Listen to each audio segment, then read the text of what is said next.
Welcome back to Good Morning Transfers. Now, John Cross from the Mirror reported last night that Arsenal are ready to enter the race to sign the Crystal Palace defender, Marc Guéhi.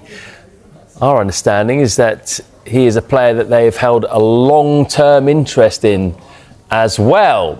Interesting this, isn't it, James? I mean, look, Arsenal are rock solid defensively. They've got a number of defenders who can play centre-back and a very established, clear number one, number two pairing. Can you really see them going in for another A-list defender?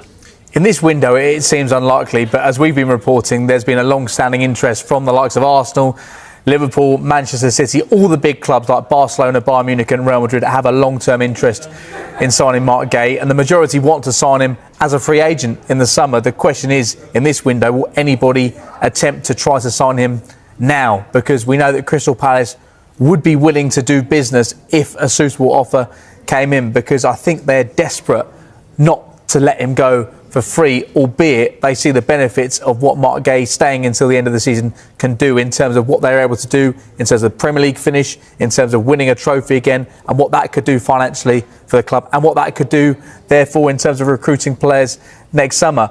Let's look at the options that Arsenal have right now at centre-back. They've got Gabriel and Saliba, arguably the best centre-back pairing in the Premier League. Behind them, they've got Mosquera and Nketiah. They've also got Timber and Ben White, who were signed as centre-backs as well, who largely play on the right side now. And Calafiori can play as centre-back and at left-back. They have so many options there right now. I think what it would say is, if Arsenal were to strongly pursue Marc Guéhi either in January or the summer, then I think it would raise questions about the future of some of these 7 players. A lot of them have long-term contracts, but that would raise questions, because one thing Arsenal have done, and they've been criticised for it, but they've been vindicated by it, is they've tried to replace players whilst they're in a strong position. They replaced Aaron Ramsdale, who was doing well, with David Raya. That's worked out. Every area of the pitch, it's felt like they've been fine in that position, but they've strengthened and it's made them stronger. So maybe this is another situation where they want to create even more competition. That feels like, can you create even more competition in that centre-back area without spreading rumours or creating false narratives? If they're signing Marc Guéhi, then you'd think one of those senior players could be potentially on the way out. OK, well, yeah, that is interesting, isn't it? But when you look at Manchester City's defensive options in comparison, is it very clear which side needs Marc Guéhi the most? Absolutely.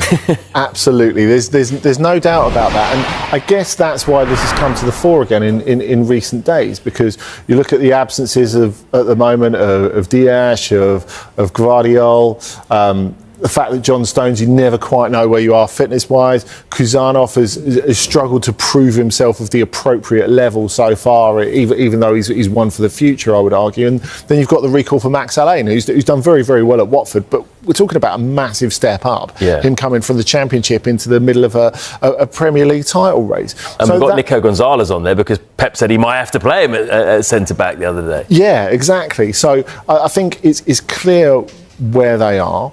It's good that Nathan Ake didn't accept that move to West Ham on loan, I suppose, at least for the moment. So it's clear who Marc Guéhi is worth the most to in this month.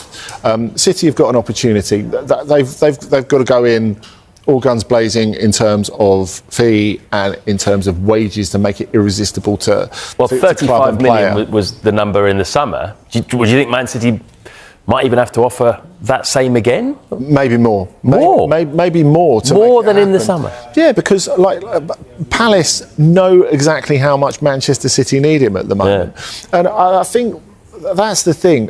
Part of the Arsenal interest, or the acceleration of the Arsenal interest, must be dictated by, can we let City get him? I mean, as James says, I think you look at that list of centre-backs and you think, how much longer will Ben White be there, for example? Has Nketiah impressed enough to have a long-term future there, even though he's had some really, really good moments in the last month or two? But part of it has to be, we have got this golden opportunity to win the Premier League, and let's get ahead of them. How about in Europe as well? Because we've often heard that big clubs in Europe have been interested in Marc Guéhi, the likes of Real Madrid. Bayern Munich, a name that keeps coming up. If we look at Bayern's defensive options, where does Marc Guéhi fit into that if he comes in? Is he a definite starter? Well, I would have said yes if we're going back a month. But I think the other thing that we've got to bear in mind in this transfer window is unexpected extensions. Now, Mike Maignan, for example, who was very close to going to Chelsea last summer, is re-signing at Milan, so he's not going anywhere this month. And the key one when we're talking about Guehi and Bayern is Dayot Upamecano. And if we go back to September, October, they're miles apart on wages, Bayern and Upamecano. Now they're really close. He's really close to signing again, and this makes a massive difference. Like, they don't feel that Guehi is going to be a priority target for them. I don't think. I think other clubs are going to be ahead of them in a queue because they've committed so much money on a